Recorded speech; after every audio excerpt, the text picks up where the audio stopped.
सुघर लगीन धरा के लेगी हाँ तोला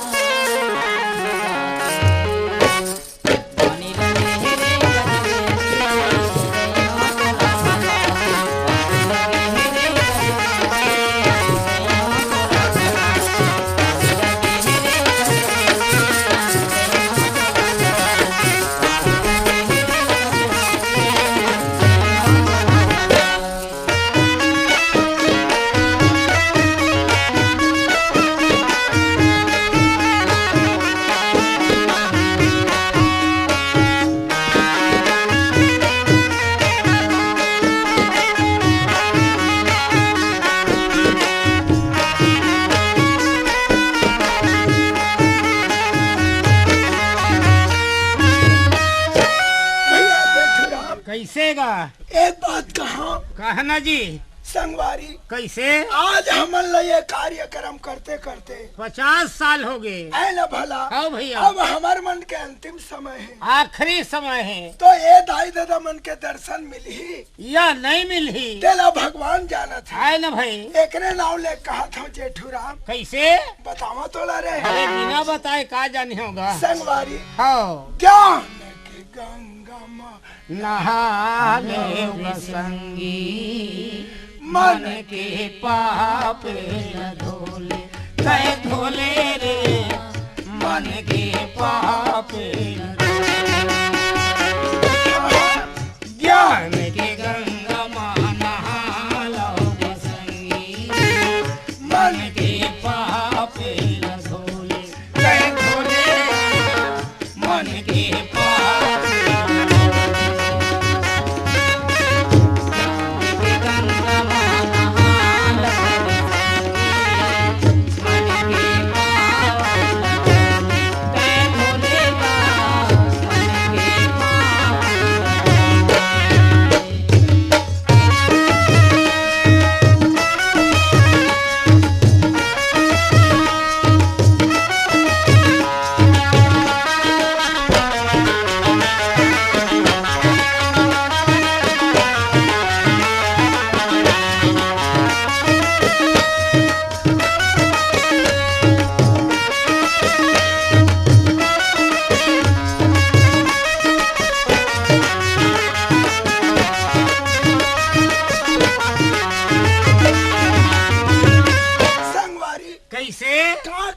समझे नहीं समझ पाए जी। ज्ञान के गंगा में नहा ले रे जेठू अरे तन के पाप लाते धोले और धो लेगा ये मन के पाप लाते धोले काबर कहा था जानता नहीं जानो आज नहीं ते काली ये दुनिया में जावे कौन जाने फिर कब ये मन के तन लगावे आज नहीं ते काली ये दुनिया ले जावे कौन जाने फिर कब ये मन के तन लगावे आज नहीं ते काली ये दुनिया ले जावे कौन जाने फिर कब ये मन के तन लगावे आज नहीं ते काली ये दुनिया ले जावे फिर कब ये मन के तन लगावे संगवारी कैसे एकरे नाव ले कहा था जेठूराम कैसे कहा था माया के बस मंगन हो मन के पाप कह धोले रे मन के पाप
कैसे जी? एकरे नाम ले कहा था संगवारी, कैसे कहा था? सत्य के ज्ञान ला तै दुनिया में बोले मन के पाप न धोले, तै धोले रे मन के पाप न धोले।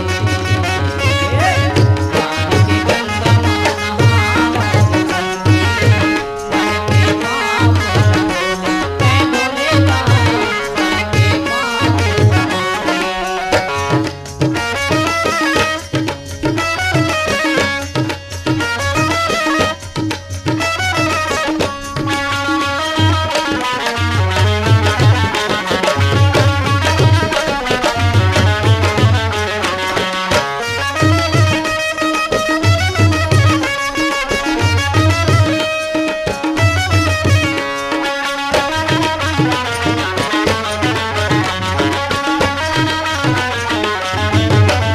ये जेठू हाँ जागर चलत ले तै मोर कही के लड़बे, जान बुझ के रे संगी धोखा में रही।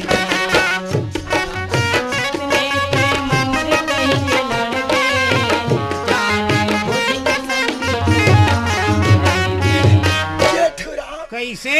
जागर चलत ले तै मोर कही के लड़बे, जान सुन के रे संगी धोखा में पड़ गए। जागर चलत ले तै मोर कही के लड़बे, जान बुझ के संगी धोखा में रही। जेठुरा हाँ एकरे नाम लेके कहा था संगवारी, कैसे?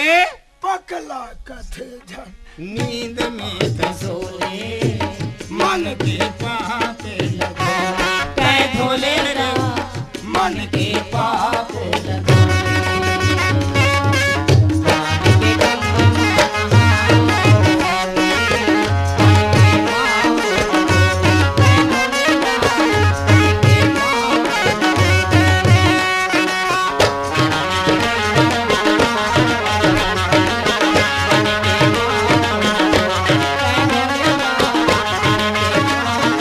के ए जेठुरा अच्छा बड़ा तोर बड़े दाइला ऐसे देख भैया, काए ज्ञान के गंगा में नहा ले रे जेठू, हाउगा और तन के पाप लाते धोले, औ धोलेगा मन के पाप लाते धोले। ऐसे कहे हो तो भैया दुए झन काबर धोल जाबो? तेकर ला परिवार सहित जा ये दे। बने का थसनी का हाँ बड़ा बढ़िया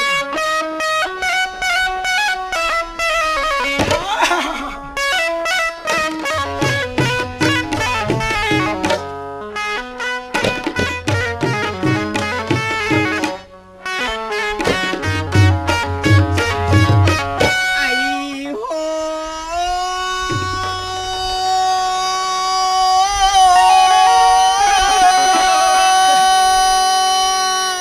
चले आओ नीचे कोतवाले हाथ पार से कारे चुप हैं? के रहा नहीं तो गोड़ी के गवा गे बिछिया गंगा जल,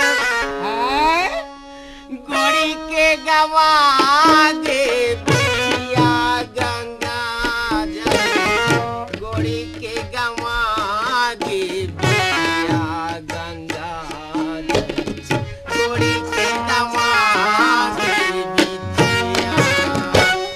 अरे काए काय की सुने हास नहीं सुने भाई? घोड़े के गवा गे बिछिया गंगा जल, घोड़े के गवा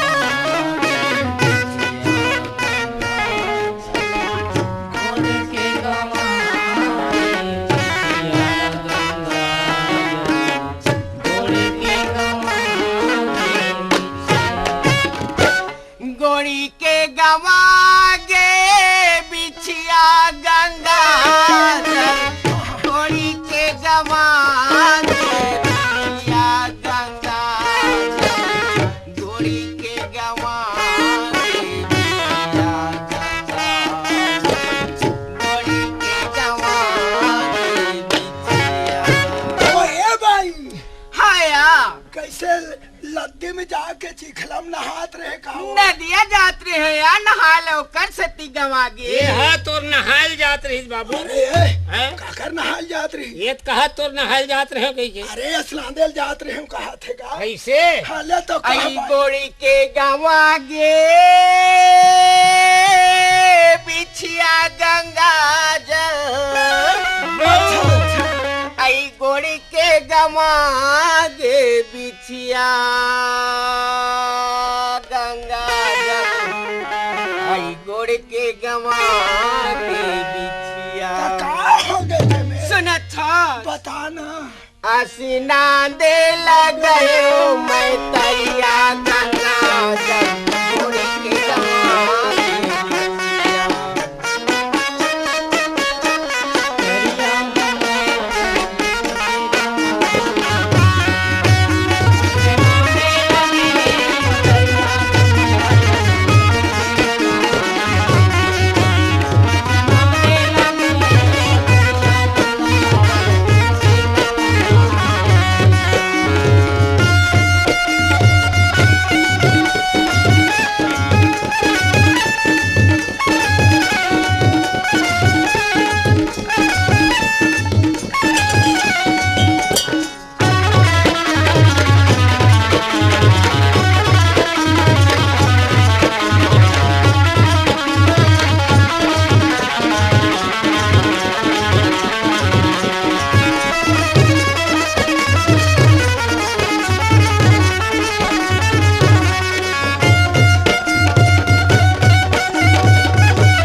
देख भैया हाँ काकर बहू है हाँ या काकर बेटी है अच्छा बेचारी कहाँ आवत रही सब कहाँ जात रही तेकर ठिकाना नहीं है ताई छेक के वाला अनबन कहा था समझी से तोला कुछ नहीं बोली नहीं बोले नहीं समझे उठा के चप्पल दे दी तब पहले काम आ पहिरे काम ही कहाँ के कसरे उठा के चप्पल दी हाँ तेला घुरवन थोड़े फेंकी हम पहिरियो नहीं 4 महीना रे अरे दादा वो ऐसे बात नो है तब समझ के गोठिया थे जेठूरा ऐसे तब कैसे कथा ता का हो गए थे माँ अरे भैया हाँ होए काही नहीं है तब बाकी अत के बात हवे हाँ जेठूराम समझ के गोठिया थे ऐसे हाँ तब मैं न समझी आदमी हूँ तबाऊ का और ते समझदार हस। हाँ समझदार नहीं था आपको और मैं हजीरोदार हूँ ते जिलोदार कहाँ के अड़ा अरे अंधक बेटा जिर जो धर नहारे ते में बात ला सुनबे तब हाँ हाँ ले बता वो बिचारी है कहाँ गरी जानत है कहाँ गरी डबरा छीते ला डबरा छिटल गरी कहाँ के अड़ा तब तो ऐसे ऐसे मत आई तब बिछिया कहाँ ऐसे रहे अरे का है तय होती जा तो भला ये ले जा थवन अरे चलना चाहिएगा। मैं हाँ कबीरधाम जिला के ठाठापुर नाव के ग्राम में जैन ग्राम है हमारे डॉक्टर आदरणीय मुख्यमंत्री ग्राम के ग्राम पंचायत के सचिव रहे मैं मोर काम ला देख के हमार मुख्यमंत्री महोदय हा मोला रायपुर जिला के अभनपुर तहसील के ठेलका ढाबा गांव में भेजे है ताबर जैन पंचायत में मैं चल दे सचिव बन के वो पंचायत में बहुत बढ़िया तरीका से काम करवाता हूँ तो पता लगाना चाहिए गांव का माहौल देखना चाहिए कि वो गांव कैसे है कतक पिछड़े हुए गांव है तो मैं हाँ अभनपुर तो आ गया हूँ अभनपुर आए के बाद अब ठेलका डी जाना है मोला तो ठेलका डी पहुंच गए मोर ग्राम पंचायती सहबैन हाँ हवे कहाँ चल दी पता नहीं चलाते भाई ए श्रीमती जी कौन आए घर में वो काया का हो गया कहाँ के रहता है रेखा आई कहाँ जाऊँ एक घर लग छोड़ के कहाँ जाऊँ तेला बता सुना था रेखा हाँ हम अनतका दिन लग कबीरधाम जिला में नौकरी करे मैं हाँ सही बात है हाँ मोर जे नौकरी है ना तेल अभनपुर तहसील में भेज दी सरकार सरकार भेज दी हाँ तो हम तो सरकारी आदमी है यहाँ जी हाँ, कहीं वहाँ जाए लगी जोड़ी। वहाँ जाए लगी, सरकार के नौकर बजाए लगी, तब? ये छत्तीसगढ़ के सेवा करे लगी। हाँ यार। तब हमारे देश आगे बढ़ी। आगे बढ़िया। तो सुना था रेखा, हाँ मैं है अभनपुर जात हूँ। हाँ अभनपुर जाके ना हाँ। वो ठेलका डी नाप गांव जहाँ सही बात है। उहे एक मोलसची चुने शासन है। आई तो लाया। हाँ। आई देख तो यार, हम तो सरकारी आदमी आन, समझे? सही जी हाँ बात है। भेजी सरकार वहाँ जाए लगिया। तो ना हाँ। रेखा, मैं है जात हूँ वहाँ, अब मकान किराया लेके यहाँ। हाँ। तो फिर ना कल जुआर हम दोनों जन पूरा सामान वामान लेके हाँ। वहाँ अपन ड्यूटी बजाए जाबो। आई देख तो यार, चाय बना रहा है, कनी पी लेना तो जाबे। चाय बना डरे हाँ, कैसे? ऐसे करना। हाँ। चाय लेते हैं, पी ले। हाँ। हमारे ना जल्दी यहाँ तोला लेट होवा। लेट होवत। ले जा, जा। गाड़ी निकल जाए, फंस जा हम यहाँ। देख जाए बर जात हस ना। हाँ। पर मकान ला अच्छा से लेबे भाई। बढ़िया वाले मकान ले। हाँ, फैसिलिटी रहा। ठीक है रेखा, ते चिंता मत कर। हाँ। मैं फैसिलिटी वाले मकान ले जिहाँ हर चीज की व्यवस्था रहा। हाँ यार, उहे सुना चला खोजत रहे हो यार महू। हाँ तय घरे चमरीबे मैं जात हूँ। ले जा।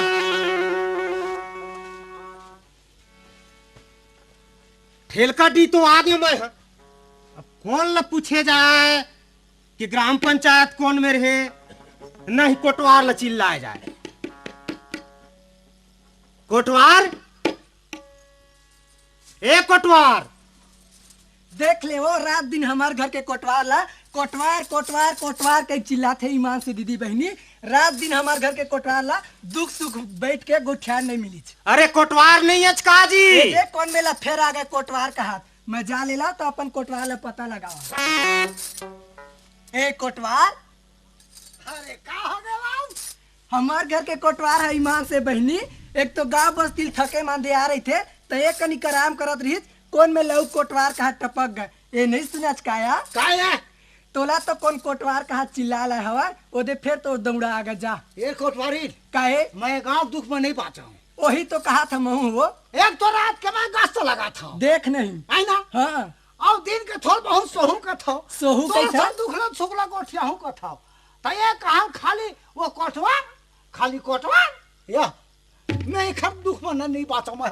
ये गांव छोड़ के जाऊं कैसे लगा? हमन हा दुख सुख गोठिया धुने नौकरी देखी ले जा भैया तो दौड़ा आगे अरे कैसे करना सरकारी काम है? ले जाना। अरे कोटवार नहीं अचका जी।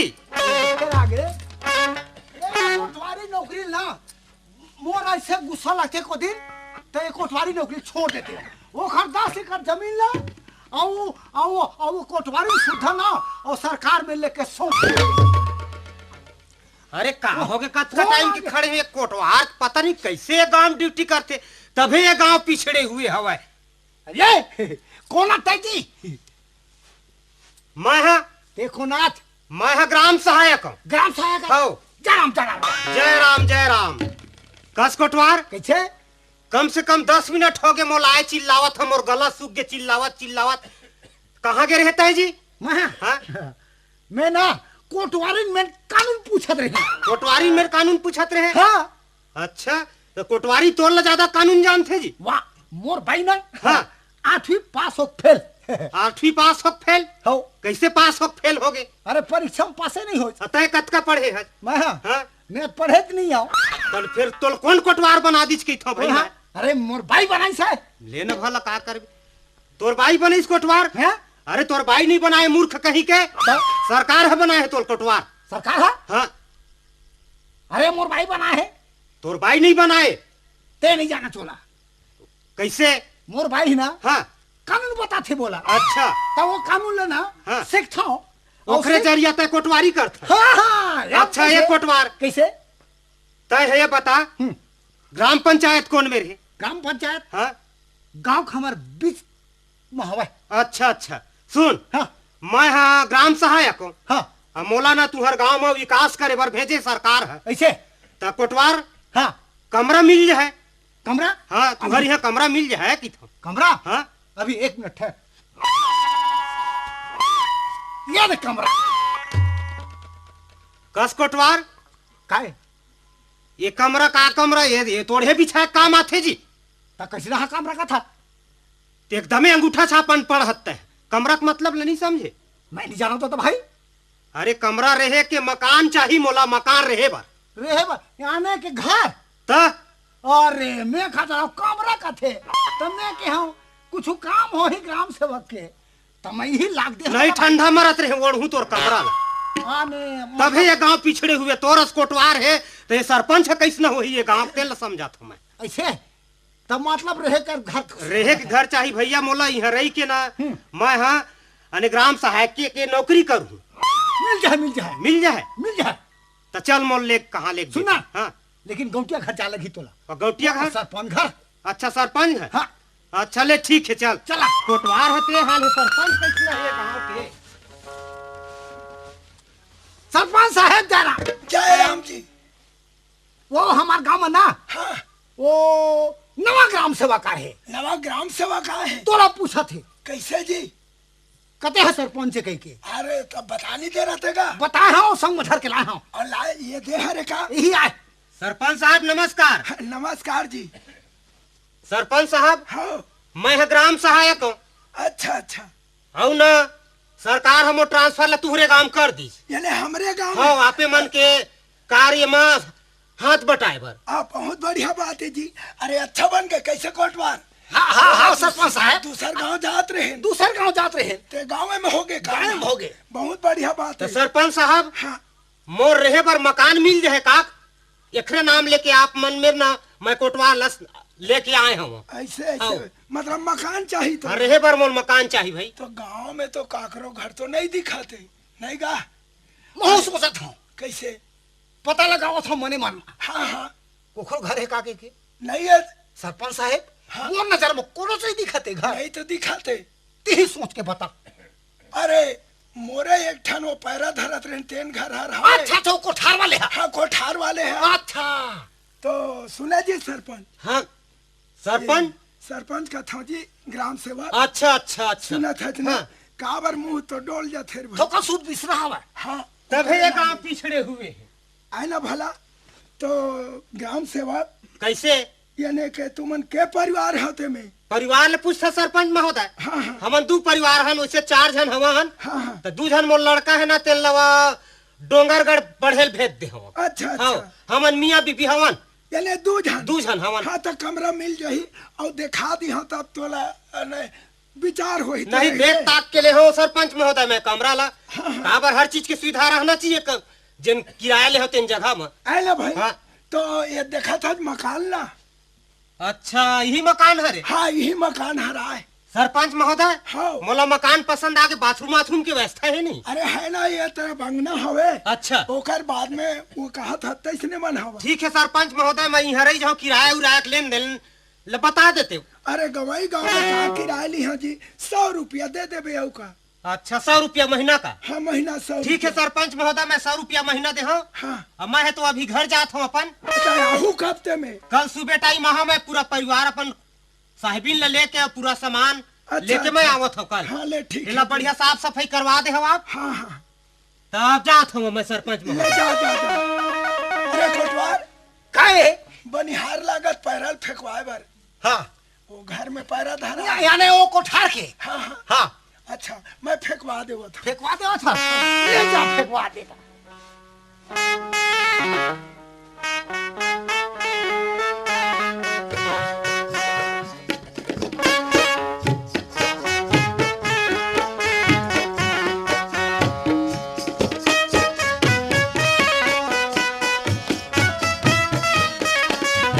गाड़ी टाइम हो गए मैं घर पहुंच गया मोर श्रीमती जी बुलाना चाहिए ए रेखा ये ग्राम सेवक आ गए है। हाँ मैं आ गए हूँ। हाँ कैसना घर पूरा मिलिस घर मिल गए मोला बढ़िया छत वाले घर है हाँ। हाँ लेटरिन बाथरूम हर चीज की व्यवस्था है उसने रखो जाते रहे यार ग्राम सेवक और घर में हैंड पंप तक है आई ठीक है यार घरे हाँ। में नाल घरे में पानी घरे में लेटरिन बाथरूम हर चीज है ना रेखा। काम का सुख है वहाँ रेखा हाँ तो तय सामान ला पूरा चल रख हाँ और कल 10 बजे बोला ड्यूटी देना है हाँ यार तो हम 9 बजे पहुंच जबुन ले चला यार ले चल सामान माल रख हाँ ले। चला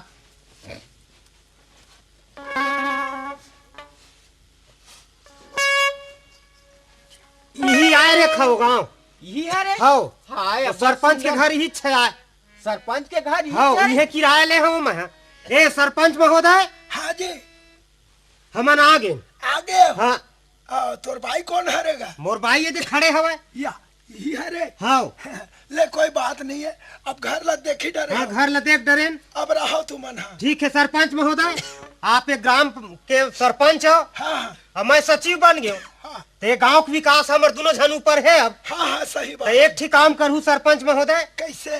कोटवार से ना आप मन हाँ बुनियादी करवा देते गांव में, अच्छा ताकि गांव के सब जनता मन जान लेतीन कि नया ग्राम सहायक आए है और वो ग्राम सभा में जेन कुछ भी समस्या है तेन ला लेके मोर में आती तो समस्या खल करते मैं है। बहुत बढ़िया बात है जी। तो सरपंच महोदय आप कोटवार में हाका परवा दो। हाँ हाँ हाँ ले आप मन घर में रहो, मैं कोतवाल ला ले बुला ठीक देता है। हूँ। अरे ये कोतवाल। अरे सरपंच साहब, जयराम जयराम का सुना था हाँ। नवा ग्राम सहायक आए हैं हमारे गांव में।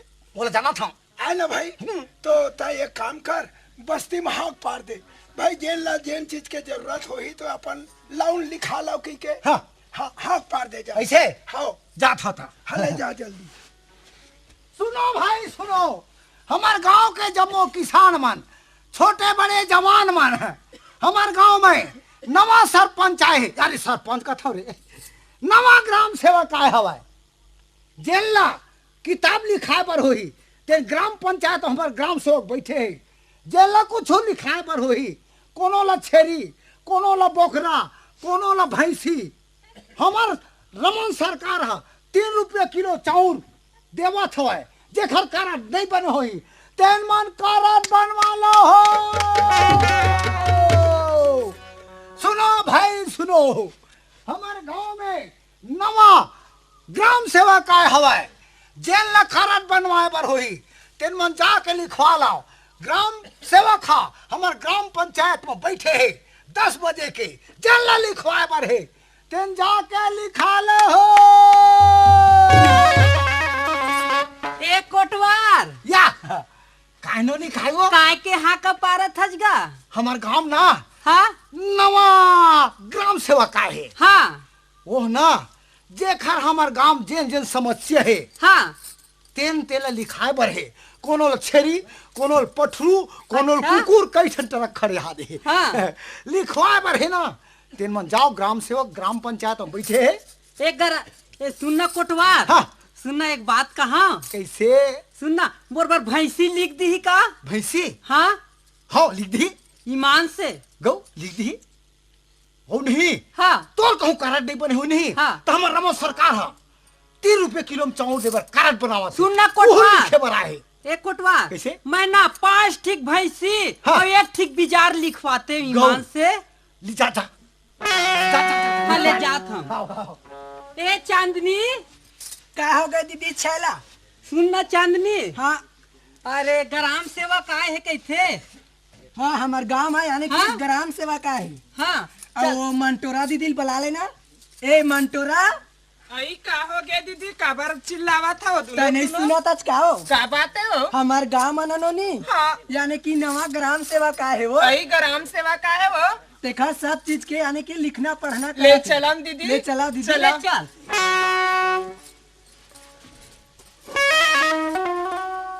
ग्राम पंचायत भवन में तो आगे हो मैं। हाँ कैसे पता नहीं चला ते गांव का आदमी नहीं समझे कार भाई कहीं चीज विकास नाम की चीज ला।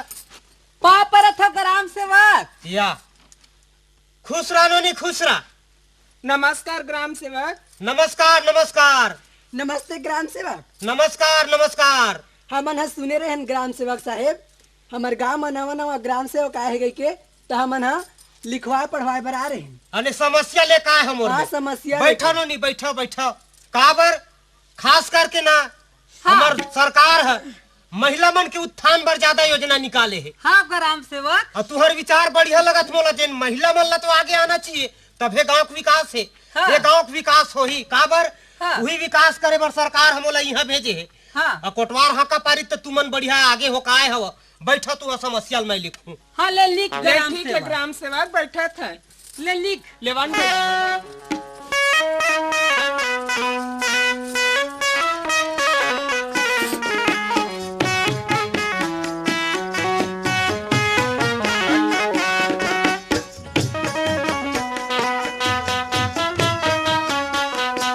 अरे कहाँ में कोतवाल हाथ पारे है। आओ लोन लिखा थे कथे नवा ग्राम आए है कथे मौला लिखाना जरूरी है। ले ना जल्दी जल्दी लिख या। ग्राम टाइम कर ए, आराम ग्राम दादा ग्राम या। दादा कैसे जी? हाँ मोरल लिख ले दादा।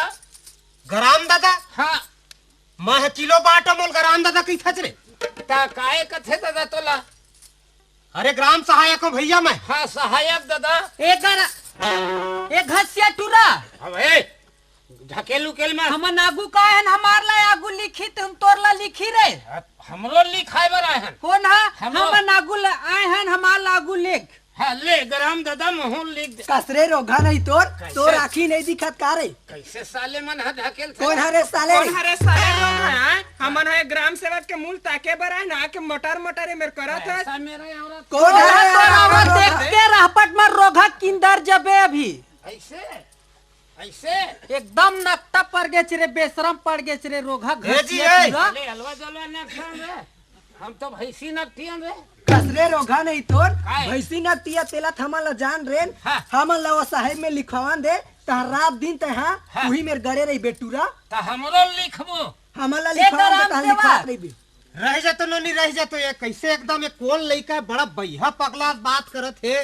ग्राम दादा मोरो लिख दे दादा।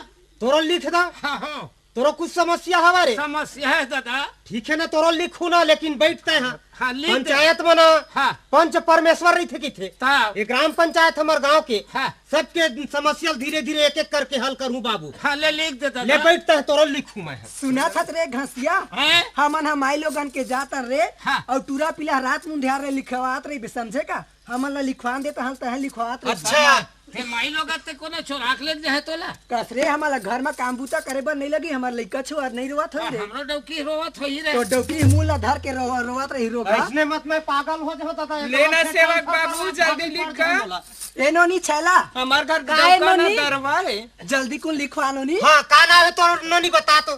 सुनना हाँ मोर छैला बाई कोसरिया छैला बाई कोसरिया। हाँ। अच्छा अच्छा तोर उम्र कतका साल के है? 25 साल 25 साल की। अच्छा छैला बाई कोसरिया हाँ ते का योजना सोचे हवा? सुन न ग्राम सेवा हाँ अब मैं गरीब आदमी हूँ अच्छा अच्छा तब 5 ठीक भैंसी हाँ। 5 ठीक भैंसी और 1 ठीक बिजार बस लिख देबे ग्राम सेवक अच्छा 5 भैंसी अब 1 बिजार हाँ अने दूध के धंधा कर बेता है हाँ गा और दूध बेच बेच के अपन गरीबी हटाबे। हाँ ठीक है बढ़िया विचार है नोनी तोर। मैं ना तोर बरे तो फार्म बना देता हूँ हाँ और दस्खत करे लाथे पढ़े दस्तखत करे अंगूठा करता हूँ अंगूठा छा पतले अंगूठा लगा दे। मोरो लिख दे दादा। हेरे बीच में टपक गया लिखू तोर भैया तो ये मेरे बैठना गा ये मेरे चुप बैठ ऐसे चुप बैठे रहा मैं पूछू ना अपन होके तब तक खड़ा हो बे। लिख दे रे दादा। या अभी एखर लिखाए नहीं ये लड़की के नहीं लिखाए एखर नहीं लिखाए और तोर लकौखल लिख डरो मैं लिखा दे नहीं लिखाए अभी तोर का वो पेन नहीं चलाते का। कैसा आदमी है भाई पागल कर दी काम होना। एक ग्राम सेवा हाँ। मोर गोसैया गाड़ी दी लइका छोड़ के आए हैं ठीक है ले तोर कनिक दस्तखत तोर ले। फार्म भरा के दस्खत कर देता है। ए ग्राम ले। दादा ये सुना था छैला नोनी हाँ तय ना 1 हफ्ता बाद में आबे। हाँ। अच्छा एक बात और बता हाँ अने तोर फार्म ल भरे हो मैं हाँ। और तोर योजना 1 हफ्ता में बन के आई हाँ। तो मोरो चाय पानी ख्याल रखे रही बेकाबर मैं परिवार वाले आदमी हो। हाँ ले ईमान से देहू ग्राम सेवक वो भैंसिल दूह के ना वही बेच के तो पैसा दे अच्छा अच्छा ठीक है जा नोनी तय है। अच्छा तोर का समस्या नोनी सुना बता। था ग्राम सेवक बाबू हाँ मोर बनना 1000 कुकरी और 21 ठन साथ में कुकरा दे दे। अने मुर्गी पालन करना चाहता हाँ। है। ठीक है मुर्गी पालन की योजना है हाँ 50,000 सरकार दी ही तोला 50,000 दी ही अब मना 25,000 है छूट है। अब 25,000 लेते है मुर्गी बेच बेच के हाँ। मुर्गी का अंडा बेच बेच के हाँ। वो 25,000 ला पटाना है तोला मैं तोर फार्म ला भर देता ले भर दे सेवक मोरो लिख बाबू। दे का नाम है? मोर नाम ला पूछे हाँ। मोर नाम ना मंटोरा बाई नाम अच्छा मंटोरा भाई तोर उम्र कतका है? मोरो लिख मोर दे 23 दादा। साल। ए ग्राम दादा। कस रे हैं? काय तोला दादा इतको तमीज नहीं मोर सर में रख देबे का तोर पैर लगे ऐसे उसको मैं ऐसे करत ये मेरे तो खड़े हो ग्राम दादा। तोरो लिखू बाबू त चिंता मत कर हाँ। त जेन योजना लिखवावे तेन योजना लिखू मैं लिख दे दादा। लिखर ला लिखन दे पहले लिख दे ये दादा। मन आगे रहे बात रहना रे साहेब सुबह इसने नहीं कराए मोरो लिख दे का दादा। नाम बताए नहीं तो मंटोरा मंटोरा भाई तोर उम्र है 23 23 साल। हाँ अच्छा, मुर्गी पालन के धंधा करूँ? हाँ ठीक है, मुर्गी पालन के दे मैं भर देता हूँ, दस्तखत कर दे। अच्छा ठीक है नोनी, ते घर जा। हाँ 1 हफ्ता के बाद तोर फालम लेना।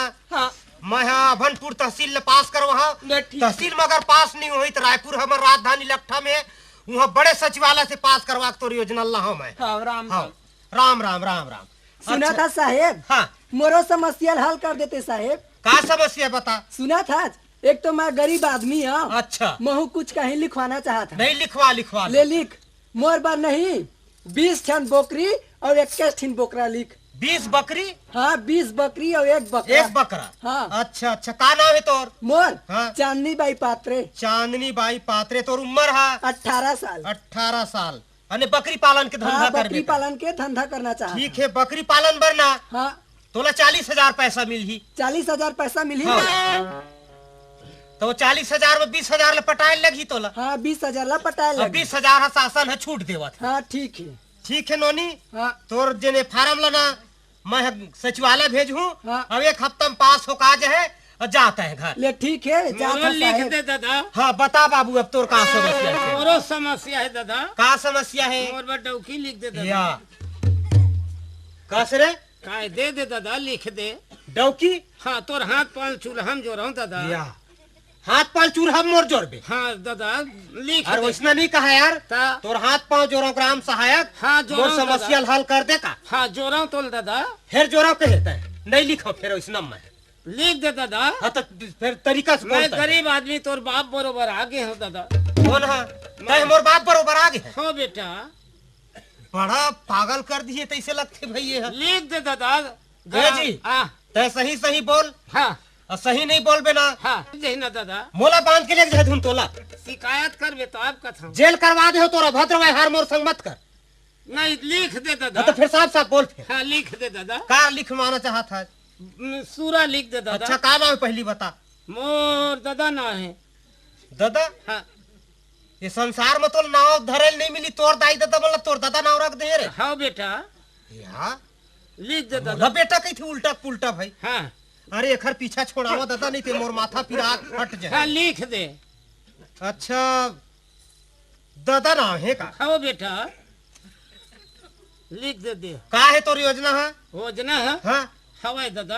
अरे तो कुछ बताबे मोर दादा। वही योजना लिख दे दादा। का योजना लिखाओ? योजना अरे योजना किथे गए है? का निकलवाबे तय? हाँ मैं हाँ हाँ निकलो हूँ ना। का निकलवाबे तो बता ना जी। पेन नहीं चलत का। फिर पेन नहीं चलत किथे? अरे पेन चलत है भैया, नया पेन फाउंटेड पेन। ये है बधिया। बधिया। बधिया बधिया काला कही थे भाई? हाँ सुअर सुअर। हाँ, हाँ। सुअर लगे थे ना। हाँ हाँ हाँ ठीक है, ये सुअर के योजना पर ना तोला बहुतन पैसा मिली। दे दे दादा। एखर ना तोला 75,000 पैसा मिली बाबू। अच्छा हाँ। बढ़िया है दादा तुम। का बर निम्न वर्ग के ना हाँ। हमार रमन सरकार है हाँ आगे बढ़ाए बर अरे ज्यादा से ज्यादा पैसा देवत है। अच्छा है हाँ। दादा तोर बाप बरोबर आगे है दादा। धन तो भाग मोर। हाँ लिख दे दादा। अच्छा सुअर की योजना ठीक। हाँ तोर नाम दादा है? हाँ हाँ बेटा। अरे बेटा उठा मोल मत कहा जी। तत्ते मूल काबर उसने कहा था। तोर नाम लेवत होगा मैं। कैसे? दादा कहा था। हाँ बेटा। बेटा मत कहना मोलगा। तब कैसे कहा था? मैं अपन दादा का बेटा हूँ, तोर बेटा नो। ऐसे हाँ पोगरी। तोर योजना लिख दे मैं। अच्छा ये योजना है ना हाँ लगभग 15 दिन में पास हो का ही। हाँ वो तो बने पास कराई देबे दादा। हाँ हाँ लेकिन ना हाँ मोर तरफ तो ध्यान रखेल पड़ी। का ध्यान दादा? अरे थोड़ा बहुत मोरो चाय पानी बरना, थोड़ बहुत, हाँ घूस ज्यादा नहीं। हाँ घूसखोरी खाता। अरे बोला ऐसे अपन मन से नहीं कहा तो भैया घूस दे मोला ऐसे ही। ता वही काय मांगा था? अरे थोड़ बहुत प्रेम व्यवहार में चाय पानी के लिए तोर तरफ लाऊ मोल देबे। मोर तरफ ला नहीं तय अपन तरफ ला देवे। तो रथ का बड़ काम करावत हो मैं। आज फोकट में। बट में कराते हो समझने भाई। ये नहीं बताते हो नहीं लिखते तो योजना कैसे पास हो जाते हैं बता मोला। ता सरकार है तो नहीं देवत होही। अरे सरकार है तक देवत है। गरीब के घेचे काटे बड़ा है। अरे वैसना नो है ना। ले हो गया अच्छा दादा। सुन, तोर योजना 15 रोज के बाद में आज है अच्छा जाता है। हाँ आओ मोर पाँव पर ले दादा। कौन है? जात हूँ ग्राम सेवक दादा। तय मोर पापा का बात? काबर मैं शासन की योजना के हिसाब से तोला बहुतन पैसा देवत हो फ्री तोर में। फार्म ला भरे हो फ्री में। अरे फ्री तो समझ रे दादा आधा पटाबे ओमा के आधा फ्री है सरकार है पैसा दी हाँ। आ तोर पान कार पर हूँ अरे मत कर दादा तेजा हाँ, ले जात हम भजबे भजाओ। कैसा दिमाग के लड़का है रेंगो नहीं करे उठ के देखते जय राम। जय राम चल जा चलगा गांव में नवा सरपंच आए है तो मोला लाउन लिखाना बहुत जरूरी है पर कौन जानी ग्राम सेवक हा डिप्टी में चल दे या घर में है थे ग्राम सेवक ने आज कहा जी ए ग्राम सेवक आई सरपंच हाँ काहे कैसे मतलब ग्राम सेवक ला पूछा था ग्राम सेवक हाँ। हाँ अपन ड्यूटी में गए हैं सरपंच। यानी ग्राम पंचायत में हाँ अच्छा तो मतलब मुहे भेंट यहाँ वाला हाँ वाला उहे भेट बे घर में नहीं। अच्छा मैं जात हूँ काबर का हाँ। मोला लाउन लिखाना है कर नाम लेके हाँ वो लोग पूछत रहे ले जाओ। अच्छा या। जय राम जी ग्राम सेवक जय राम सरपंच जय राम कैसे आना हो सरपंच बात तो ऐसे है मोला ट्रैक्टर लिखाना रही से अच्छा ट्रैक्टर निकलवाना है हाँ अच्छा ठीक है सरपंच महोदय हाँ आप मन पर ट्रैक्टर निकल जाए योजना में थवा हाँ लेकिन ना ओमा अंशदान के रूप में हाँ हाँ आप मन 10% लपटाइल पड़ी हाँ कोई बात नहीं है तो ट्रैक्टर आपकी निकल जाए फिर हाँ तो फिर लिख दो ना था लिख दो फार्म भर दो हाँ ठीक है मैं भर देता हूँ अभी अच्छा सरपंच महोदय हाँ आप मन के का नाम है पकला राम बांधे पतला राम बांधे कते कन जमीन है आपके पास वो है 10 एकड़ है वे। अच्छा 10 एकड़ जमीन है का हाँ। बढ़िया है 10 एकड़ जमीन है ठीक है सरपंच महोदय फार्म ला बना दे मैं है हाँ हाँ मैं आप दस्तखत कर दो अच्छा और 10% अंशदान लेना हाँ। फार्म पास हो का ही ठीक। तो बैंक में जमा करके अपन नाम से खाता खुलवा ले हो अच्छा। आप मन लेना बैंक चेक दी हाँ। और चेक के माध्यम से आप ला पैसा मिल जाए बहुत बढ़िया ओकर बाद ट्रैक्टर निकाल ले हो अच्छा जय राम जी जय राम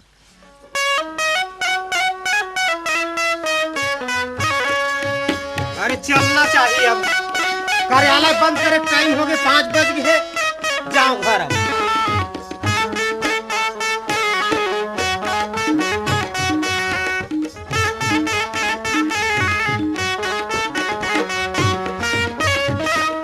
ए रेखा आई आ गया।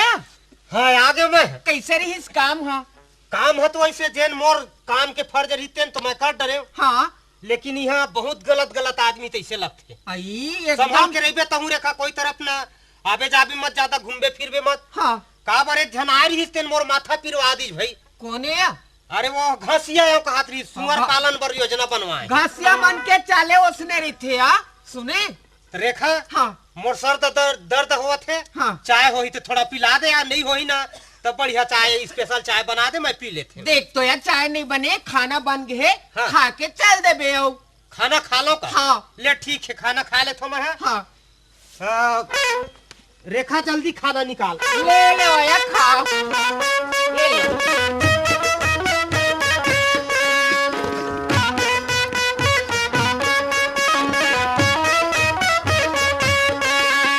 ये रेखा खाना तो मैं खा डरे हाँ अब मैं 7-8 जन किसान मन के समस्या के फार्म बनाए हूँ अभी आओ बाचे छे आन दिन वो भले आ सकत है हाँ। लेकिन आज ना 7 आदमी के फार्म बनाए हूँ मैं देख तो यार ग्राम सेवक हाँ। जब ला मैं तोर घर में आया हो तब ला हैं? कैसे एक दिन हाथ से नहीं इतना गोछाए नहीं है या? कैसना जोड़ी जवार कर प्रेम होते तेहुल नहीं जाना सिया सुनत हस पगली हाँ प्रेम हाँ अने कई प्रकार के होते मोर अंतरात्मा तौर ऊपर प्रेम है हाँ और सरकारी नौकरी मोर हाँ। सरकारी नौकरी में कहीं लापरवाही हुई सीधा मैं हाँ सस्पेंड हो जाऊँ सही बात समझ तक नहीं मोर बात ला हाँ तो ना तो वो चीज के चिंता मत कर पगली हाँ। हमार जीवन रही ना हाँ। तो प्रेम का है तो तोर में वो प्रेम तो हवा अच्छे ऐसी वाली बात नहीं है हाँ मैं 7 आदमी 7 किसान की समस्या बनाए है ना हाँ यार। वो फार्म लधर के अभनपुर जात हो हाँ तो घर में रहिबे हाँ। मैं लगभग 4-5 बजे शाम के आ जाऊँ फार्म ला पास करवा के। ले जल्दी आबे भाई मैं चाय बना के देखा था ले ठीक है मैं ले जा जा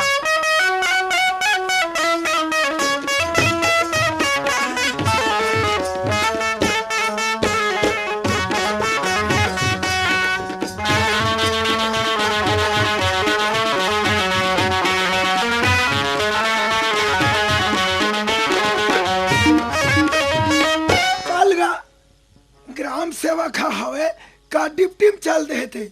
ए ग्राम सेवक नहीं आज का जी? सरपंच आए तीसे लागत है। ग्राम सेवक ए ग्राम सेवक मना नहीं है, मैं हवा। कहाँ गए थे में? वो तो अपन ड्यूटी थे खाली। अरे नहीं है घर में? खाना खाई से मुंह पोछत फिर गिस। अरे वही पूछी हो कह के आ रहे हो के पास वेच का नहीं कह के। हाँ हो जो लिखवाए हो तेल ला। हाँ हाँ हाँ तब ग्राम सेवक नहीं है, मिही भर किला। हाँ घर ले तब मैं जात हूँ। हाँ। वो पूछे भर भर आ रहे हूँ। ले लेन बैठा एक तनी कैसे काबर? चाय पी लेना, कुर्सी में बैठो। अरे चाय वाय कहाँ झंझट करत रहे हूँ, जात हूँ वो रहती तो भला बैठे रहती हूँ। नहीं बैठ ले न कनी चाय पीला तो जहा बन गए थे मैं। हाँ चाय बन गई। ले लान भाई बन गई। ले ले वो पियाया। ओहो क्या गजब के बढ़िया चाय बनाए है।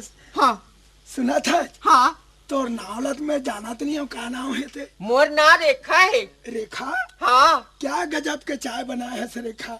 ऐसने अगर चाय कहूँ मोला रोज दिन मिलतीस तो साले ये जिंदगी बेड़ा पार हो जातीस। देख तो सरपंच, हाँ तय अगर रोज आवे ना हाँ मोर घर में बैठेला हाँ तो तोला इसने चाय रोज डेली मिलिया। सही कहा था। हाँ अरे भाई वैसे तो मोर घर में का चाय बनाइए च नहीं है। हाँ। अब मैं ही एक जन हवा और वो मन सब तो बेकार हो गए समझ जा। नहीं है तोर घर में चाय बनी है ना। हाँ। तो 2 मिनट आके मोर घर में बैठे कर और तोला अभी चाय पिया हो ना, उसने कड़ी मीठी चाय रोज बना दी हो। अरे तय रोज बना के दी हो कथा। हो सकते तो और ग्राम सेवक अगर कहीं उल्टा सीधा समझ गए तब। नहीं समझा, वैसे नहीं है मोर ग्राम सेवक। हाँ ऐसे? हाँ। अरे पगली नहीं तो तय रोज बना था ग्राम सेवक कहीं बना थी अभी बेचारा या ओकर मोर। हाँ। और कोई भी बात के गड़बड़ हो गए तो गलती हो जाही। देखते हैं वो पर संभाले बार तो मैं हूँ ना। ऐसे? हाँ तो सुना था जे रेखा। हाँ क्या डाल के मोला दिया सी चाय में अतका मजा आवत है। गौ नशा धर ले रहा है ऐसे लागत है। हाँ सही बात है यार। सुना था। हाँ। एक बात बतावा। तय एक बात की था सरपंच। हाँ। तय 1000 बात गोछाया गौ गौ की। कैसे? हाँ। रेखा काहे? यानी ग्राम सेवक होते हैं मतलब तू हर मन के बने बनते कि नहीं बने? हाँ ग्राम सेवा का मोर इतना बनते पूछ मत, पर घर में आते और घर में एक कनी पानी मार खाना खाही। हाँ। ने कोनो दिन चाय पी। अच्छा। बस खाली अपन ड्यूटी खाली ड्यूटी चे आ सरपंच कर तो ऐसे? घर में कनी कैसना माया बीबी के बातचीत होते। हाँ। हली भली गोठियाल लागते जोड़ी जमार। हाँ। ओला तुम मोर आदमी जानबे नहीं करे सरपंच। क्या बतावा रेखा, जब ला देखे तब ला तोला देखते रहते वैसे लागत रहते। पर मला ग्राम सेवक भरला डरा था। नहीं डरा मत है, मोर ग्राम सेवक ले मैं मना ली हो यार। ऐसे? हाँ। सुना था। काहे? ए का बातें? जिंदगी भर छोड़ो नहीं तोला मोर माया रे मैना, एक नजर देख ले हाय रे माया रे माया। भर छोड़ा नहीं तोलाया माया दूर मैना, एक नजर देख लेना हाय रे माया दूर माया नहीं लागया।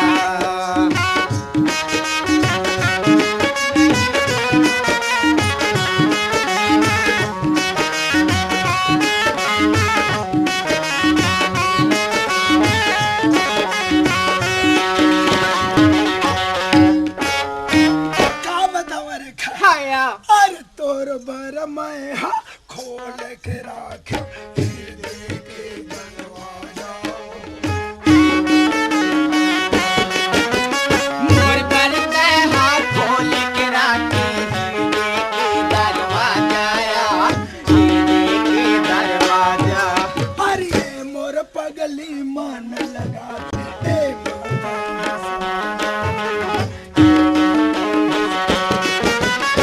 मोर पगला मन लगा के माता मत माया।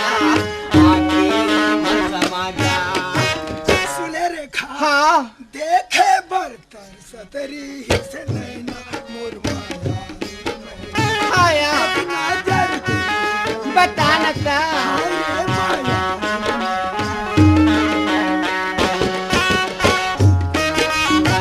नाव नहीं तोलाया माया रुमाना, ना हाय माया रुमाना।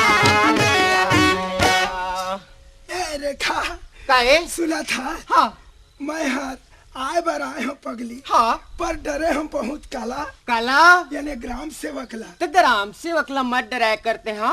मोर घर 5 मिनट आके डेली चाय पिए के चल दे करिया। ऐसे है? हाँ अच्छा देख रेखा, हाँ तय तोर दिल में मोर लिए कतका प्यार है, हाँ तेज सारा प्यार है यार। यानी कहे के मतलब बहुत बहुत प्यार है। तो मैं कहीं होते बात ला कर हाँ ते की था मैं जरूर करे है वो बात ला। ऐसे हाँ। रेखा काहे? जब तय मोला जान से ज्यादा चाहत है, हाँ। तो मैं कहा था ते काम ला करबे का। बिल्कुल यार, अगर रेखा ते जान दे के बिना मैं जान दे बर तोर बर तैयार हो पगला। हाँ, जानवान नहीं चाहिए, समझ गए ना। हाँ। मैं ये काटा ला अगर कहूँ हटा देते हाँ। तो जिंदगी भरता है हमरा तेन का समझे। देख तो यार हाँ। ते जैसे बोलबे मैं करे बर तैयार हो पगला नहीं तो। ऐसे हाँ। तो एक काम करबे का? वो ग्राम सेवक ला जान सहित खत्म करवा दे, हाँ तहन फिर तय हम जिंदगी भर मतलब एक साथ रहो। हाँ देख तो अपन के जोड़ी जावल मैं ऐसे किसे करूँ। अरे पगली, हाँ। उसका तो दिमाग नहीं है का? हाँ मैं देवा था दवाई, वो दवाई लेते चाय में डाल के दे देबे, हाँ। वो खत्म हो जाता ना, तय हम अपन जिंदगी भर ऐसे आराम कर। बिल्कुल अच्छा बात कहा था सरपंच। ऐसे हाँ वो कर घर में मैं सुख नहीं पाया, हाँ। पर तोर घर रही हो ना, हाँ। तो मोला बहुत सुख लग गया। ये देह बात है, सुना था ले देवा। ये दवा है ये माँ। हाँ। और वो गिलास में चाय बनावे ना, हाँ। वही में डाल के मतलब दे देवे। हाँ यार ठीक है? बिल्कुल यार। अच्छा मैं चला। हाँ जल्दी आबे।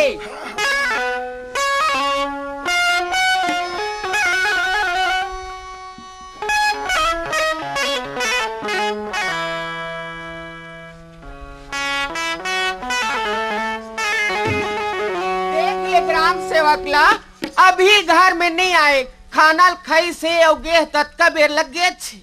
मोर ग्राम सेवकिन बहुत माया करते, देख मैं आए खड़े हो और मोर चिंता करत थे वो।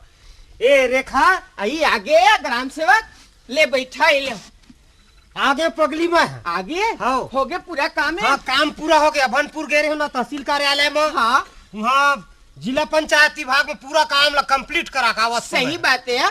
मोला गाड़ी मोटर में एकदम हरारत लगा थे रेखा। हाँ थोड़ा चाय पिला दे तो। हाँ चाय में बना के देखा था गौ की ईमान से। हाँ चाय बना के देखा था मोला, तब कैसे बहुत माया करता था रेखा मोला तय। ते बैठे रहा मैं लावत हूँ चाय ला। पर रातों सरपंच तो मोल की है, ये दवाई दे देबे चाय में की के यही मौका है। मैं हाथ ये दवाई ला चाय में घोल के दे देता हूँ और पी। ये ले आया।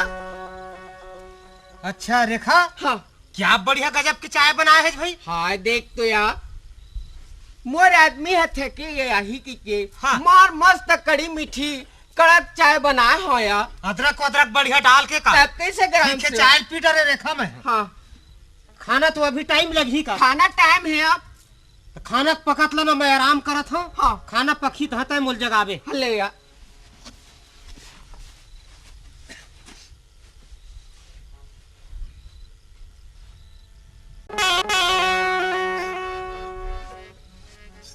पर रात तो ये देख खाना बन गए, मोर ग्राम सेवक ला चाय दे हूँ और आराम करत हूँ कहत रही से नहीं जाके ओला जगाओ खाना बन गई है। ए ग्राम सेवक, ए ग्राम सेवक, ग्राम सेवक उठा ना यार। ग्राम सेवक कैसे देख तो दाई मोर आदमी बोलत नहीं है यार। सही है कहीं हो गए का नहीं, अब तो मोर जील बचाए बर है मोला। मैं जाऊं सरपंच मेर। ए सरपंच गाय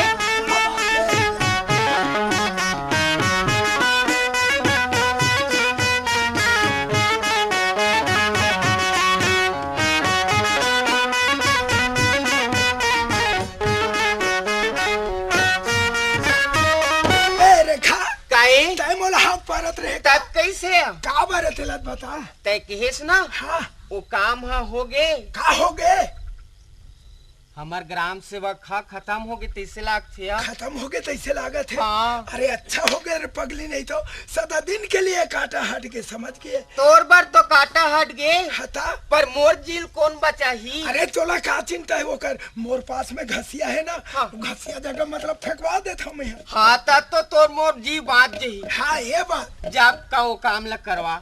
ऐसे। हाँ। अच्छा मैं जाता हूँ घसिया बार। हाँ। और लान के ओला फेंकवा दी हूँ। ले जा मर के पक्का दिखे से ना।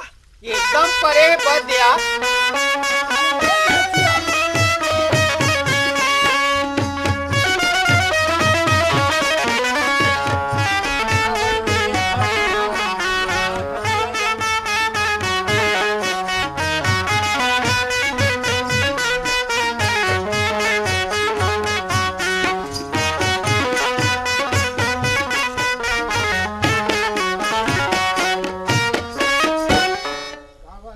भगवान मोला घसिया जनाम का बरदान।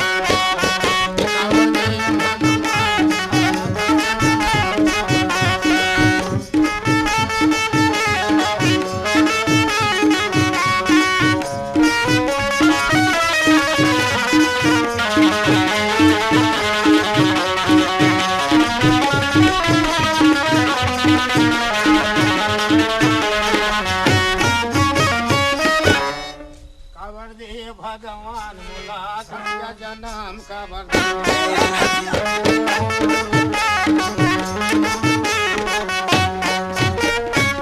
अरे ए सरपंच साहेब कतका बेर के तोला हाथ पारा तो खोजा था, पता नहीं है तोला। अब मैं घसिया के जात हूँ साहेब। हाँ। अब तय कहाँ बड़े जने के माल गुजार गले साफ करत रहे। आए ये लड़का मन है रद्दल बिगाड़ दे है। हाँ। अब हमार रमन सरकार आने वाला है। अच्छा अच्छा आए तो वो जम्मा ला फेंकत रहे साहेब। अच्छा काम करे है। हाँ। सुने घसिया काहे? एक बात है। का बात है दादा? अरे हमारे गांव में ग्राम सेवक नहीं आए रही से। हाँ मैं लोन लिखाए हूँ। हाँ ओकरे जगह हाँ। वो ग्राम सेवक है ना। सूरा मोर पास हो गए हैं। अरे पास नहीं, ता पहली बात ला समझ में तब। ले बता। ग्राम सेवक हम मर गए।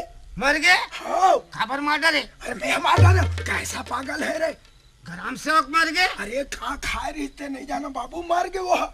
अरे बाप रे मर गए? हाँ। मोर तो लोन है पास नहीं हो। अरे ये हाँ, लाउन के ऊपर में हज बेचारा जाने चले गए। मोर सूरा पास हो गए है कहा? अरे कैसे दिमाग के आदमी है, कौन बताही थे मैं, वो तो मर गए रे।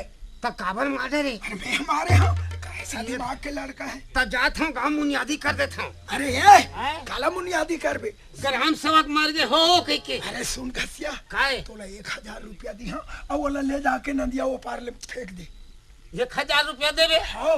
तक ते काबर देवे दादा? अरे तोला का करना है वो मारे। अरे तो तोला का मतलब है? दो चार किसान ला बुलावत हूँ। अरे ये क्या बोला बे? वो कर मैडम यह हो ही ना पोस्टा मैडम। अरे ते तोला क्या मतलब है होते मेरे, तय बोला ले जा करके नदिया को पार फेंक दे। हम नहीं फेंकन। जा जल्दी। नहीं फेंकन जाथन बसिल बलाबो।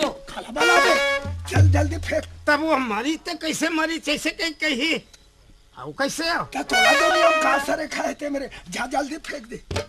कतका पैसा देवे? अरे 1000 दूं कहीं ना दे फिर जल्दी। तब मैं तो दी हाँ, तय फेंक के आना पहले।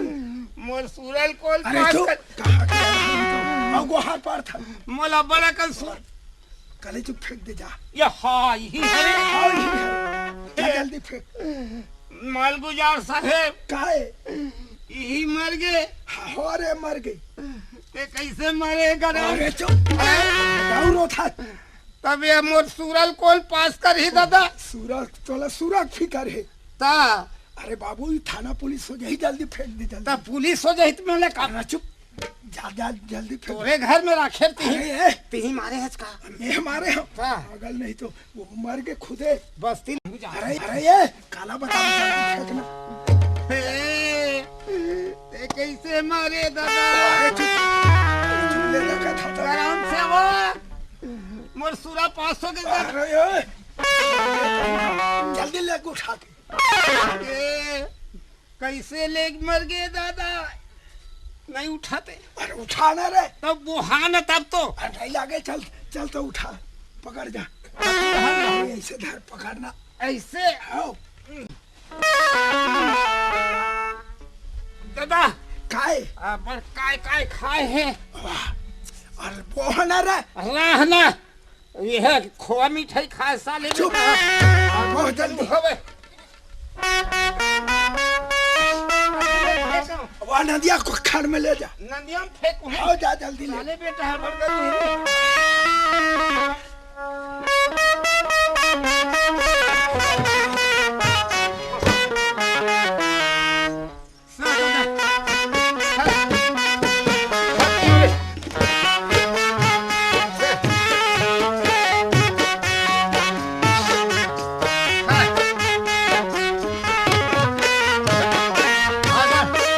अब थक गए हूँ दादा।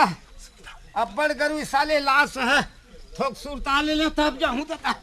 थक गए हूँ। अरे अरे अरे अरे अरे मैं तो अपन घर में सो रही हूँ, मेरे कहाँ आ गए रो भाई? यहाँ भूत भूत मोला कौन नाम दी दादा ये मेरे? यहाँ भूत रे। यहाँ सारे भूत हो गए हैं। यहाँ भूत कस रे ये रे घसिया तू? हाँ, ये भूत है साले रे। कौन है भूत तेरे? हाँ, भूत आ तो दबखू। भूत भूत कैसे भूत भूत कर सकता है? बिहार उहा गए रे गरम दादा। ग्राम दादा, फिर ग्राम दादा उल्टा पुल्टा बोले। कस रे घसिया है मैं मेरे कैसे आए हो रे? हाँ, मैं मर गए रहे। मैं मर गए रहे हो? हाँ, ये कैसा पागल लड़का है भाई? अरे मरे रहते तो मैं इसमें जिंदा खड़ा होते रहे। मर गए रहे दादा। मर गए रहे हो? हम ही बोह के लाने हो। कहाँ मोर घर ला? हाँ हैं? अब फेंकू के नरवा खड़ में रखे रहे हो। पूरा कैसे उल्टा पुल्टा गोठिया थे भाई? या साले मर जी। गए रहे कैसे मोला? हाँ, साले जी अब मैं गए। जिंदा खड़े हो मैं। ये रे घसिया टूरा काय का बात है? साफ साफ बतावे तय। मर गए रहे दादा। मर गए रहे हो? यह के माल गुजार जेकर घर में रहे हाँ वो मोले 1000 रुपया दूं रे। नंदिया फेंक दे की। अच्छा हम ले गए हो दादा। थक आ गए, फेंके नहीं पाए रहे हो। मोला रे नरवा खड़ में रखे रहे, बाद में ढकेल हूँ कह के रोत के बेर साले जी गए रे। से जी के किथे मैं जिंदा खड़े हो? मरे से नहीं होत कैसे कैसे जी गए? कैसे जी के तेल मैं नहीं जाना था। का बात है तेल बता बोल कैसे था ये मेरे नानी है तेल? ग्राम सेवक हाँ दादा वो माल गुजार है जेकर घर में हच। वो सरपंच घर लकी सरपंच हाँ वही की से 1000 रुपया दूं रे। ये मर गए फेंक। मोला की से? हाँ बोह के ले गए। थका गए दादा। अच्छा सियान आदमी हो। अब काय खाए तड़बम गरु हवा। अरे काय खा मैं हरे? अरे गरु कैसे हवा था? तोर माँ से हड़बड़ गरु है। या तब फेंकू कहाते हैं दादा। ढकेल हूँ नरवम की के। हाँ ओत के बेर जाग गए। मोरे 1000 रुपया बिगड़ गए। एक घसिया हाँ मोल दाल में कुछ काला लगत है। वही बड़ी मसाला में हुल लागत है। अब ते दादा सही और नहीं ला ते जांच ले का बात है तेला। अरे मैं यहाँ कैसे आए मोला कहीं कहीं दे दे रही इसका? मैं जब मुँह लाए ना अभनपुर ला तो चाय पिए हो। हाँ और चाय पिए हो ना तो मोला नशा नशा टाइप की लगी से। वही अनपचक धर लीज का तोला। अरे अनपचक का मोला तो कुछ डाउट जात हवे रे। ऐसे ये अच्छा ये बता घसिया हाँ ये सरपंच के व्यवहार कैसे रे? कुछ 420 से का है सरपंच तोर गांव के? 420 नहीं तो 1825 है। 1825 है। हाँ। मोला तो 1825 का वो 2025 लगा थे साले सरपंच। हाँ कुछ न कुछ मोल करे तब मैं हाँ नशा नशा मोल लगी से हे दादा है। तोला अगर नमूना देखना है हाँ और त्रिया चरित्र ला देखना है काखर तीन चरित्र ला तोर बाई के हाँ आओ वो सरपंच के। अच्छा तब चल कले चुप मोर संग में। समझ गए? अरे रंगे हाथ पकड़ना है तक? हाँ आँखी में देख कान में सुन में। अरे आँखी में देखू दादा मैं। आँखी में देख आओ। हाँ चल मोर संग में चल। हाँ ओकर सही और नहीं ला पर समझ जब अरे कुछ गड़बड़ होई तेन बात समझ आ जाए मोर का। समझ आ ले चल तो। हाँ, लेकिन एरे घसिया टूरा काहे? ऐसने जहां मोल चीन नहीं ली थी फड़ाक ले हाँ मोर ग्राम सहायक आगे की के हाँ तब कहीं का उपाय करे जाए? अब उपाय लब का बताऊं दादा। उपाय एक के ठन है। का तिही बन जा घसिया नहीं थे। मैं घसिया बन जाऊं? हाँ अतः है मैं हाँ ग्राम सेवक। तय ग्राम सहायक बन जाबे अब मैं घसिया बन जाऊं। तब नहीं चीन ही कथा मैं कथन भाई। अच्छा एक बात है हाँ लगथे मोर बेग में ना हाँ एक ठी समार रही से मैं देखा हाँ काहे? ऐसे में चीन डर ही हाँ तब वही जान डर ही लगे हाँ? हाथ नहीं पकड़ा ही। रंगे हाथ नहीं पकड़ा ही तब देखल ना हाँ मैं हाँ कहीं बन जत हो या मुंह हुला तोप लेत हो। ये बात मुंह ला ढाक ले ऐसे हाँ। करना कैसे ते मोर घसनीन बन जाने ते और तब ऐसे फूल चालक में थोड़े बन जाओ रे अरे ढाकना कहीं ला देखा था ना खोजा था हाँ ओखर सामान नहीं मिली तैसे लगा थे हाँ घसिया कैसे आवत है तेरे घसिया कही ना हाँ तब पैसा झोंके ला मोबाइल लाना था कहीं हाँ अच्छा अच्छा नमूना बता दी था ठीक है चल मैं सपटे रही हमरे ऐसे हाउ ले आओ। पता है ना हाँ। आगू में रही मोल सिटी पार की इशारा करबे ना मैं दौड़त घर में घुसर जाऊं ए रेखा ऐ काहे अब सदा दिन के लिए अब फुर्सत हो गई ऐ रास्ता के कांटा तो हट गया है ना भला अब तोर हमर जिंदगी सदा के लिए चलाबो है ना भला हाँ बतावा काहे तोर मोर दोनों के माया हाया सुना था काहे तोर मोर दोनों के माया लगा ठरिम गठिया ले वो हाँ अरे ये गठिया नहीं बुलाया ये गठिया नहीं बुलाया कहा था तोर मोर दोनों ए माया तोर मोर दोनों के माया लगत गठिया गठरी के माया ये गठरी के माया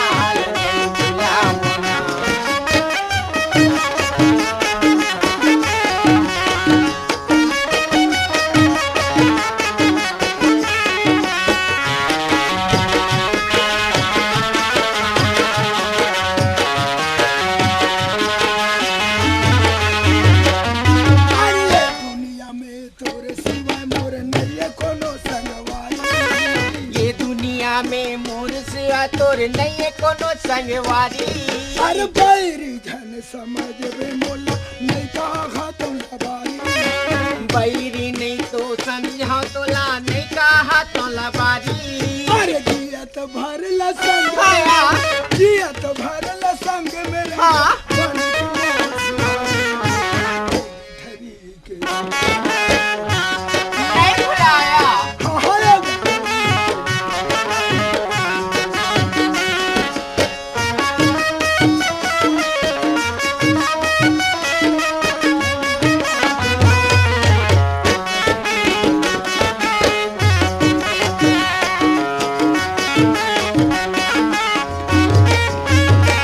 रेखा काहे देख रेखा हाँ अब कहूँ कभी ना हाँ। तोर हमारा रास्ता साफ हो गया बिल्कुल न है तो कोई कहने वाला हाँ न कोई बोलने वाला बोलने वाला है अब तोर हमार जीवन है ना सदा के लिए चला बुया अरे अमर हो गया ए सरपंच दादा अरे कार घसिया फेंक दे फेंक के आगे अरे नदिया में ढकेल दे अच्छा करे बहावत गए घोड़ारी घाट बढ़िया काम करे रे घसिया अच्छा मोर पैसा दे पैसा हाँ। अब मिल जाही ना पैसा ग्राम सेवक के लाश ला फेंक दे 1000 दूह के है हाँ हाँ हाँ तो दे दादा तब मैं हर ना हाँ। अब बैंक ला लाहूं ताना दे दी हम तो पैसा नहीं बे वो नहीं सहो अरे अभी तो नहीं है रे होते एक बार ग्राम सेवक के लाश ला लटपट फेंके हो हाँ तो का होई तो मैं पैसा दी हूँ कहा था ना नहीं दे पैसा मोर नहीं तो तोला काहे का? 1000 रुपया देवत हन तो तोला कम लागत थी तब मोल दे कहूँ हवत नहीं हाँ। है, हाँ। देख हमन यहाँ पर दोनों जन हमार भाई दोनों आए हन आई तोर भाई दोनों आहा दोनों मोबाइल घलो लाने हो आई सरपंच यह ग्राम सेवक की दाई हर एक है दी 1000 हाँ और सरपंच दादा दी 1000 हाँ वो करीबन 2000 पैसा है वो घसने हाँ है ताले वो कर हमन हा तोर बारे हेलू हाँ नूना हाँ हाँ हाँ मोर मोर घसनी हला चढ़ा हूँ बोले काद घसिया बेचारा है। सही कहा थे हाँ ले दे जल्दी पैसा ला सुने हाँ और पैसा ला देबे हाँ तो दे ना दादा मोर पैसा ला मैं घर में आए बर आ गए हम मोला नहीं जाना है घसनी ने कहा थे रह यारे एमा मेन कारण मोर बाइये जी खे सरपंच ला का कही मोर बाइये ला यार इन कहीं के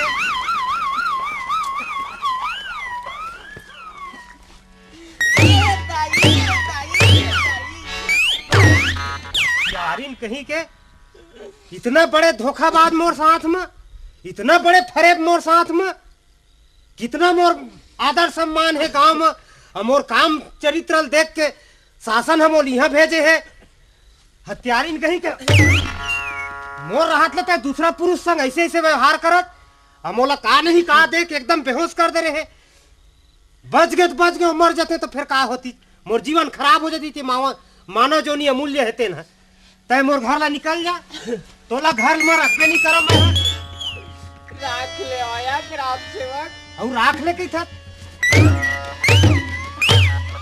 एक हंसिया रे या ये तबल उबल होइत ला तो एला दू टुकड़ा काटत हो नहीं नहीं नहीं नहीं दादा तबल में काटबे अरे मोर गुस्सा पे राघू मत आ राह तो दादा ग्राम सेवक मोरल बात ला मान ये ला मारा था तब हो मरीज गए औ नहीं मारा था तब हो मर गए एकला अगर तबल में काटा था हाँ 20 साल भर सजा भोगबे अरे भले मैं सजा भोग ले हो एक हंसिया राह तो अरे छोड़ तो दे थोड़ा का तबल ला तो एला बोटी बोटी करके ना रखो जी गे तब हुंडी असटी आवत है अंदर को जनी कहाँ जाते नहीं कहाँ आते न वहाँ घोड़ारी घाट पहुँच गए रहते भागला ढकेला नहीं पाए धारी में और धारी में ढकेलते तब वो हवा तो जाके वो महानदी मिल जाते मैं रे ओकरे से ती कैसे महू थक लागे भगवान बचैया रही घसिया मोला हाँ हाउ देख सर ये दादा हाँ ये ला मार के काय करबे मारा था तब हो मर गए नहीं मारा था तब हो मर गए माछी मारे हाथ गंधावे का आए ना भाई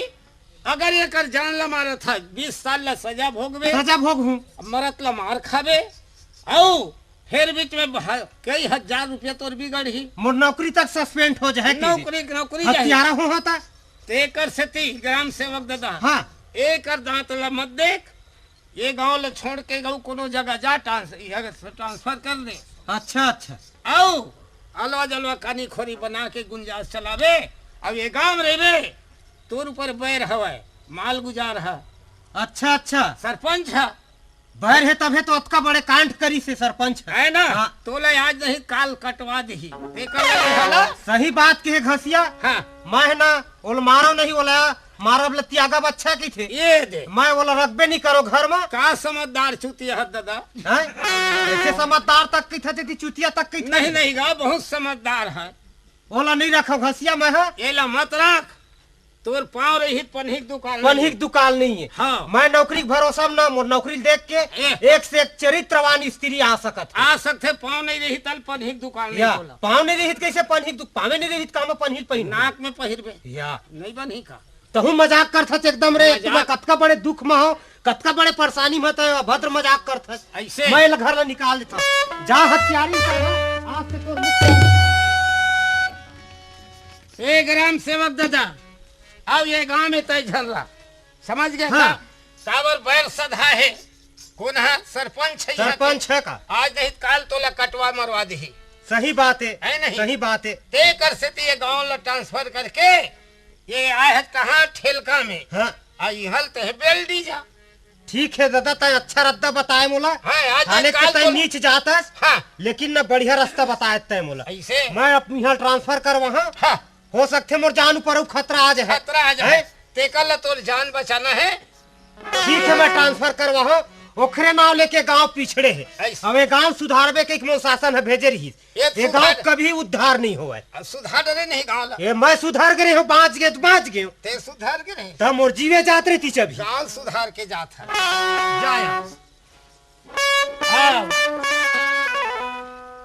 जात है दादा ते यहाँ जा जा जा जा जा आओ धना लहुट के अब वही वो करबे ते तरीके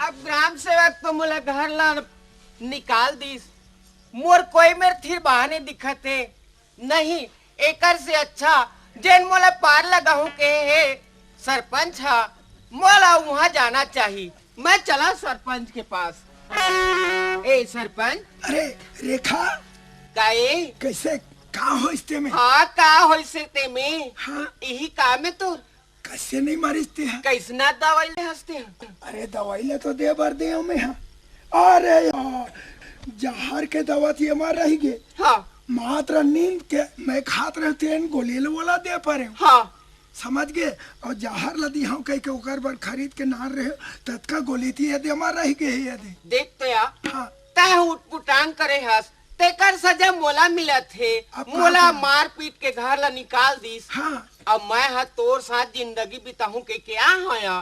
ते हाँ हाँ देख रेखा यह तक ला बढ़िया है, कैसनो करके जाओ ओकर जगह पाँव पलोटी पर के रही जाबे। हाँ। और नहीं तो अपन दुनिया में कोनो जगह जीवे। देख तो या मोला तो सदा के लिए छोड़ के चल दीस, दूसरा गांव चल दीस हा। और देख रेखा ता नहीं मानत बात ला तो मोर जीवन पार कौन करही तेला तो मैं बता। ठेका ले ले हूँ तो ते ठेका नहीं लिया तो कैसे। अरे पगली नहीं तो तोर साथ भावर के बड़ी भी हाथ है, तेल लता जहर दे दिए मोर संग प्यार करके। अब मोरा कोई बड़े आदमी आई तेकर संग में प्यार करबे तो मोरा जहर दे देबे। चले जा यहाँ से चल, तोर सूरत देखना मुश्किल है।